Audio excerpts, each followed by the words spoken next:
நில்லுங்கள்.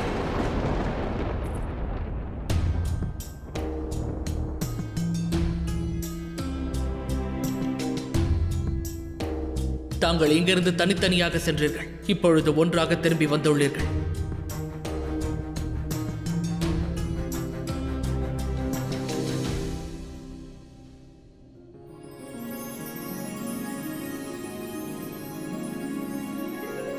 இதுபோல் இனி ஒரு வாய்ப்பு கிடைக்குமோ என்னவோ.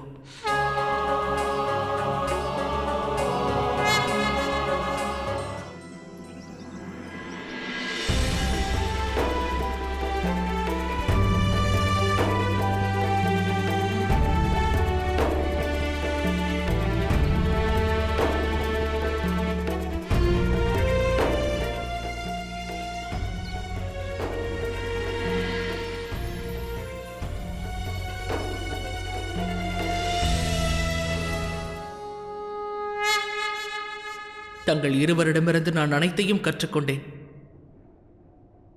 வனதுர்கை முதல் ஆசுரி துர்கை வரை என் தாயின் அனைத்து வடிவங்களையும் கண்டேன்.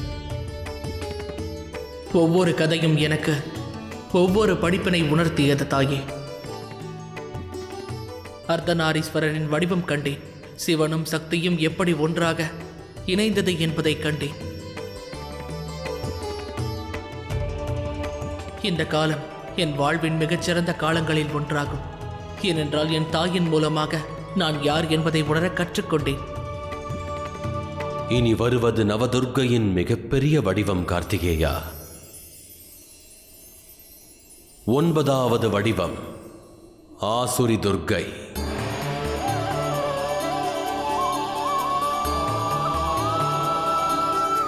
ஓம் ஆசுரி துர்க்கையே நமஹ.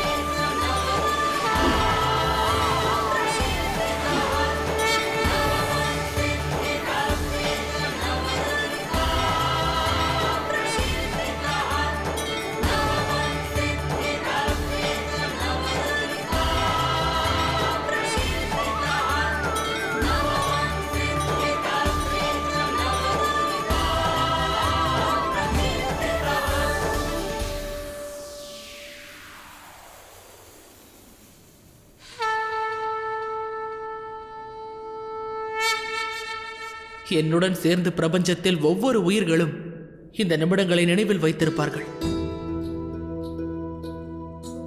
இந்த காலம் என்னுடைய வாழ்க்கையில் மறக்க முடியாத காலம். ஏனெனில் நான் கார்த்திகேயன் என் தாய் தந்தையரிடமிருந்து அனைத்தையும் கற்றுக்கொண்டேன்.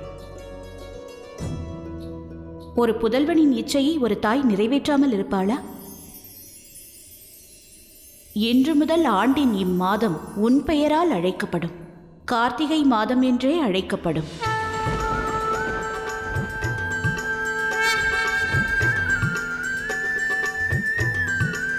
இந்த மாதமானது எனக்கு மிகவும் பிரியமான மாதமாகும். ஏனெனில் இம்மாதத்தில் என் சக்தியன் நவதுர்க்கையின் 9 வடிவங்களையும் 9 தினங்கள் பூஜை செய்வர். அதன் மூலம் இப்பிரபஞ்சத்தினர் அனைவரும் பெண்ணின் சக்தியை என்றும் நினைவில் கொள்வர். எனக்கும் இது மிகவும் பிரியமான மாதமாகும். ஏனெனில் இது எனது பக்தைக்கு பிரியமான மாதம். நானும் எனது அவதாரங்களினால் இந்த மாதத்தின் புனிதத்தை காக்க அனைத்து வழிகளிலும் முயற்சிப்பேன்.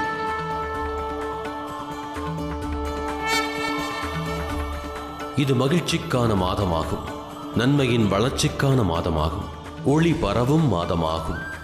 சக்தியின் முழுமையான அருள் பெற்ற இந்த மாதமானது துஷ்டர்களுக்கு அழிவை தந்து தர்மத்தை நிலைநாட்டும் மாதமாக இருக்கும். மகாதேவர் வாழ்க! அன்னை பார்வதி தேவி வாழ்க! அர்த்தநாரீஸ்வரர் வாழ்க!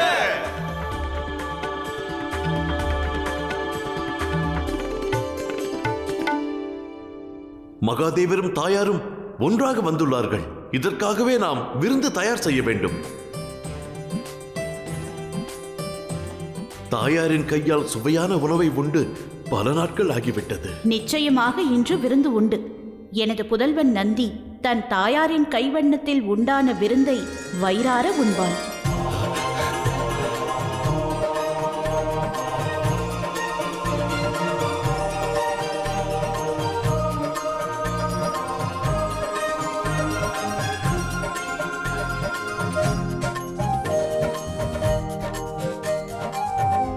வருடங்களுக்கு பிறகு மனதில் ஒரு அமைதி நிகழ்கிறது.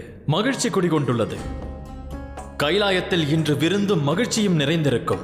ஏனெனில் வெற்றி இல்லாத இடத்தில் விருந்தும் ருசிக்காது, விழாவில் மகிழ்ச்சியும் உண்டாகாது. உனக்கு ஏன் இந்த மகிழ்ச்சி இந்திரா? ஏனெனில் சும்பனும் நிசும்பனும் அழிந்ததோடு அசுரர்களின் ஆட்டமும் அடங்கிவிட்டது நாராயணா. இனி எந்த கவலையும் இல்லை. துன்பம் நிகழுமோ என்ற அச்சமும் தேவையில்லை. அச்சம் நீங்கிவிட்டாலே மகிழ்ச்சி பெருகிவிடும் நாராயணா.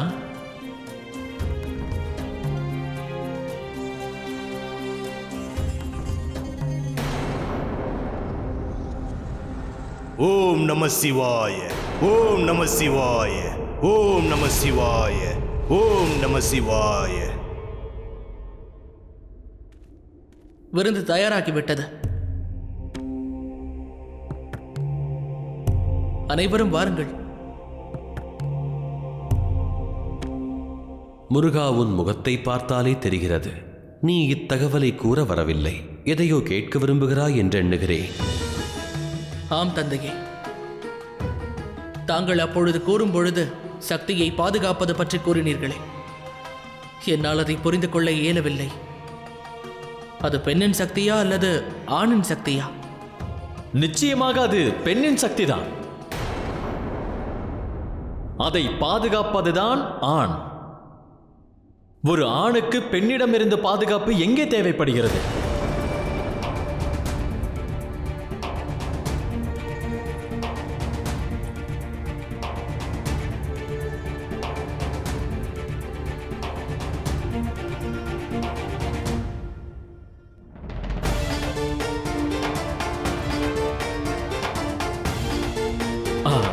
இல்லை, நான் கூற வந்தது அதுவல்ல.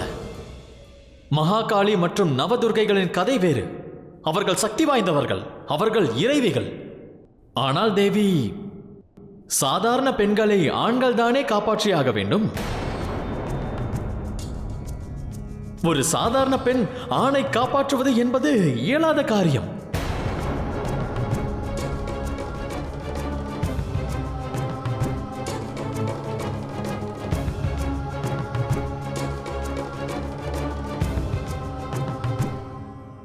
உணவருந்துவதற்கு முன்பாக நாம் அனைவரும் உரையாட வேண்டியுள்ளது.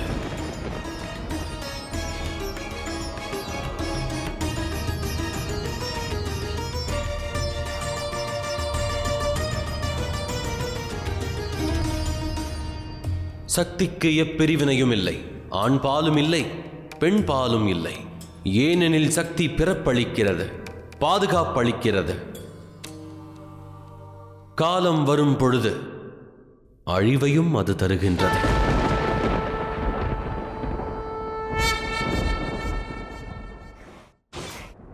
மகாதேவரின் மனதில் என்ன உள்ளது நாராயணா? விருந்தை விட்டுவிட்டு உரையாட வந்துவிட்டார். மகாதேவரின் மனதில் இருப்பதை மகாகாளியை தவிர எவரால் புரிந்து கொள்ள முடியும் இந்திரா? மகாதேவர் எப்பொழுதுதான் விருந்துக்கு வருவார்? எனக்கு மிகவும் பசியாக உள்ளது. நான் தாயை நினைத்துதான் கவலை கொள்கிறேன். காலையிலிருந்து அவர் எதுவும் உண்ணவில்லை. உணவு நீரின்றி அவர் தன்னைத்தானே வருத்திக் கொண்டிருக்கிறார்கள்.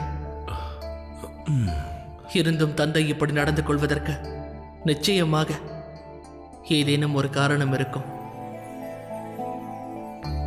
எண்ணுவது என்ன இந்திரா? சக்தி பெண்பாலாக இல்லாவிட்டால் நாம் ஏன் அதை சக்தி என்று அழைக்கின்றோம்? பெண்ணின் பெயரால் ஏன் அழைக்கின்றோம்? தாங்கள் அனைவரின் கேள்விக்கும் விடை அளிப்பவர் தேவா. தங்களுக்கு நான் என்ன விடை அளிப்பேன்?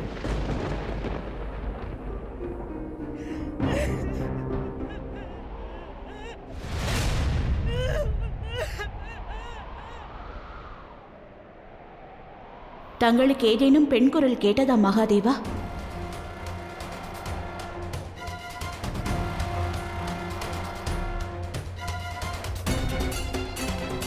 எனக்கு எக்குரலும் கேட்கவில்லையே. உனக்கு கேட்பதாக இருந்தால் அது உனக்கான அழைப்பாகவே இருக்க வேண்டும்.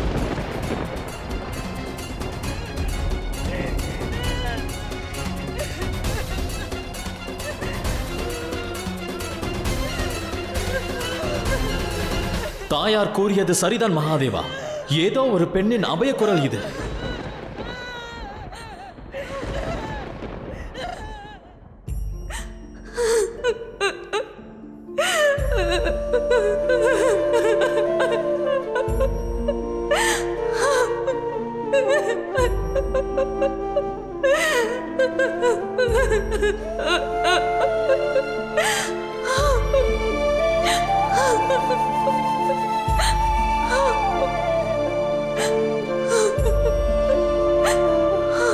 அவர் இறந்து வெகு நேரம் ஆகிவிட்டது போலிருக்கிறது. ஆனாலும் இதுவரை ஏன் இறுதி சடங்கை செய்யவில்லை? தாங்கள் என்னை விட்டு சென்று விட்டீர்கள்.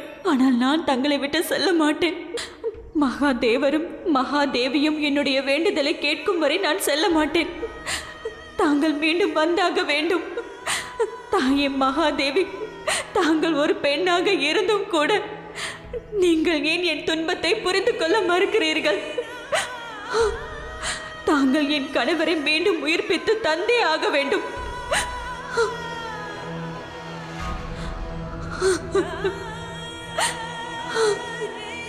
நில்லுங்கள் தாயே. தாங்கள் என்ன காரியம் செய்ய போகிறீர்கள்? பிறப்பும் இறப்பும் அவரவர் விதிப்படியே நடப்பதாகும். அதை யாராலும் தடுக்க இயலாது. ஆனால் என் பக்தை என்னை அழைக்கிறாள் தேவேந்திரா. விதியை யாராலும் மாற்ற இயலாது தாயே.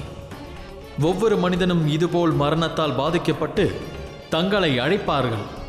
தாங்கள் அனைவருக்கும் உயிர்தானம் அளிப்பீர்களா? உயிரும் கர்ம பலன்தான் தேவேந்திரா. அது இந்த பெண்ணின் கர்மத்தை பொறுத்து அமையும். தாங்கள் இன்று ஒன்றை கூறினீர்களே, ஒரு பெண்ணானவள் இறைவியாக இல்லாமல் போனால் ஆணை காப்பாற்ற இயலாது என்றீர்களே. இதிலிருந்தே அதற்கான விடை கிடைக்கும்.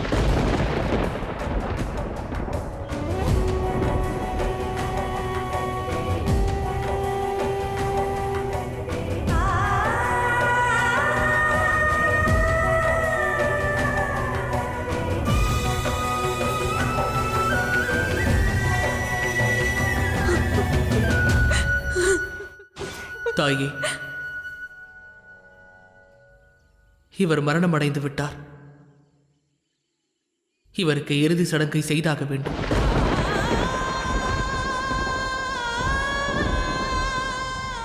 இவருக்கு இப்போது இறுதி சடங்கு செய்வது முக்கியமல்ல. இவர் எனக்கு அளித்த வாக்குதான் எனக்கு முக்கியம். நாங்கள் ஒருவருக்கொருவர் வாக்களித்திருந்தோம், நாங்கள் எப்போதும் ஒன்றாக இருப்போம் என்று. நான் இவரை விட்டு செல்ல மாட்டேன். யமதர்மராஜன் என் கணவரை என்னிடம் இருந்து எடுத்து செல்லக்கூடாது.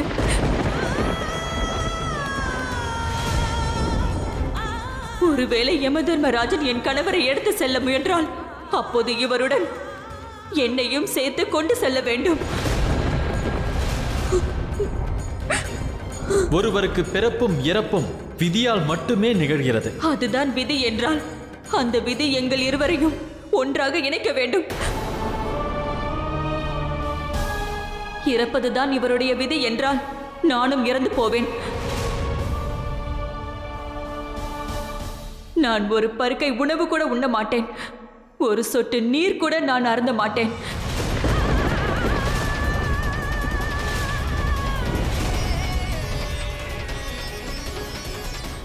நீ மனித குலத்தைச் சேர்ந்தவள், இறைவி அல்ல. உலகில் பிறந்தவர்கள் அனைவரும் இறந்தே ஆக வேண்டும். மனிதர்களைப் போல நீ உரையாடு. உனது கணவனின் கூற்றுப்படி நடப்பதுதான் உன்னுடைய வேலை. அவனுடைய உயிரை காப்பது அல்ல. யார் அவ்வாறு கூறியது? ஒரு பெண் கணவரை காப்பாற்றக்கூடாதா? ஒரு பெண்ணின் எண்ணம், தர்மம், ஆசை மூன்றும் நன்மையாக இருந்தால் அது இறைவியானாலும் மனுஷியானாலும் அவர் எவரை வேண்டுமானாலும் காப்பாற்றலாம். அதை இன்று தாங்கள் நன்றாக உணர்ந்து கொள்வீர்கள். உன்னுடைய பெயர் என்ன? கர்வா. நான் கூறுவதை கேள். எனக்கு நம்பிக்கை உள்ளது. நிச்சயமாக நீ நினைத்தால் மரணித்த உனது கணவரை உயிர்த்தெழ செய்ய முடியும். ஆனால் எப்படி தாயே? நான் மனித பிறவி, தேவி அல்ல. நான் யமதர்மராஜனுடன் எப்படி போராடுவேன்? என்னால் பிரார்த்தனை மட்டும்தான் செய்ய முடியும். முயற்சியை விட பெரிய வேண்டுதல் வேறேதும் இல்லை. மனிதர்களின் கர்மமே பெரிது, ஜனனம் அல்ல. சிலர் தேவர்களாக பிறந்தும் அவர்கள் மதியிழந்து விடுவர். சிலர் மனித பிறவியாக இருப்பினும் மகானாக திகழ்வர்.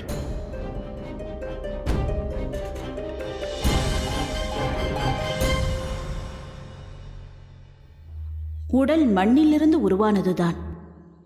அதில் ஆத்மா நீரை போல ஓடிக்கொண்டிருக்கிறது. நீ ஒரு மண்பானை எடுத்து வா, அருகம்புல்லையும் எடுத்து வா. உன் கணவர் மீண்டு வருவார், எனக்கு நம்பிக்கை உள்ளது.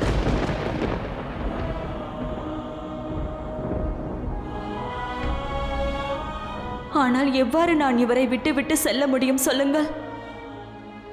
நான் இல்லாத தருணத்தில் யமதர்மராஜன் இவருடைய உயிரை எடுத்து விட்டால்? நீதான் கூறினாயே மகாதேவர் பார்வதியின் மீது நம்பிக்கை உள்ளதென்று. அப்படியென்றால் நம்பிக்கை வை. அவர்கள் சூரிய அஸ்தமனம் வரை உனது கணவரின் உடலையும் உயிரையும் பாதுகாத்து வைத்திருப்பார்கள்.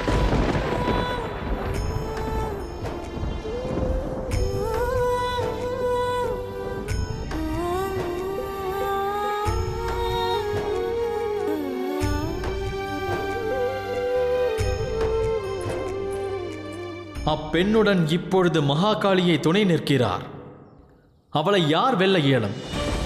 நான் இப்பொழுதும் கூறுகிறேன் தாயே, தங்களது சக்தி இல்லாமல் அப்பெண்ணால் அவனது கணவனை காப்பாற்ற இயலாது. என்னை நம்புங்கள் தேவேந்திரா, பார்வதி எந்த சக்தியையும் பயன்படுத்த மாட்டாள். ஆனால் எனக்கு நம்பிக்கை உள்ளது. இந்த பெண் நிச்சயம் இந்த பரீட்சையில் வெற்றி பெறுவாள். சிந்தையிலிருந்து சந்தேகமும் சந்தேகத்திலிருந்து சிந்தனையும் பிறக்கின்றன. நான் தங்களை சந்தேகப்படவும் விடப்போவதில்லை, சிந்திக்கவும் விடப்போவதில்லை. பார்வதி தன் பக்தையை காப்பாற்றப் போகிறாள். தாங்கள் தங்கள் கடமையை ஆற்றலாமே. இப்பெண்ணின் கணவரை உயிரோடு விடுவது முறையாகும் என்றால் உயிர் பிழைக்கச் செய்யுங்கள், அதற்கு மேல் தம் விருப்பம்.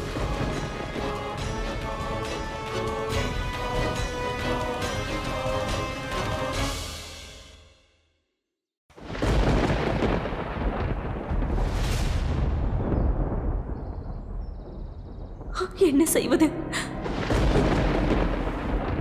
இந்த வேளையில் பானை எங்கிருந்து கிடைக்கும்?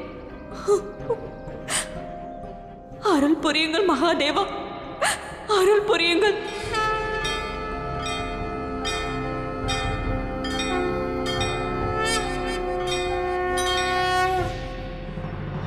வீணாக காலத்தை விரயம் செய்கிறார்கள்.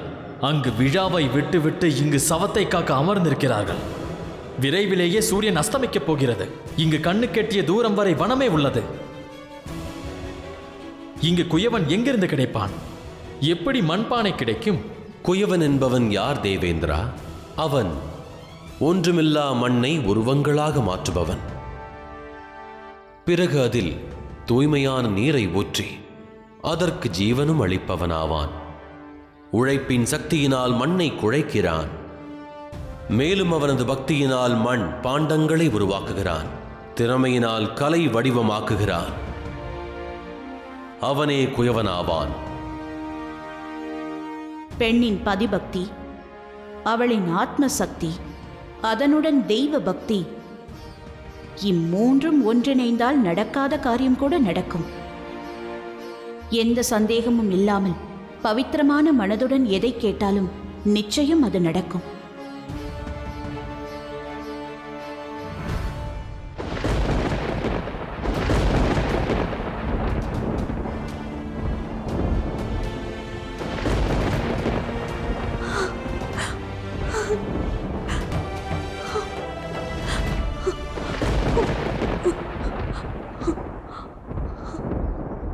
எனக்கு ஒரு மண்பாண்டம் வேண்டும். தர வேண்டியதை தந்தால் கிடைக்கும். தர வேண்டியது முத்திரை என்றால் அது என்னிடம் இப்போது இல்லை. ஆனால் தாங்கள் எப்போதும் தீர்க்க சுமங்கலியோடு இருக்க என்னால் ஆசீர்வதிக்க முடியும். நீ தந்ததற்கு பதிலான மண்பாண்டம் இருந்தால் நீயே அதை எடுத்து செல்.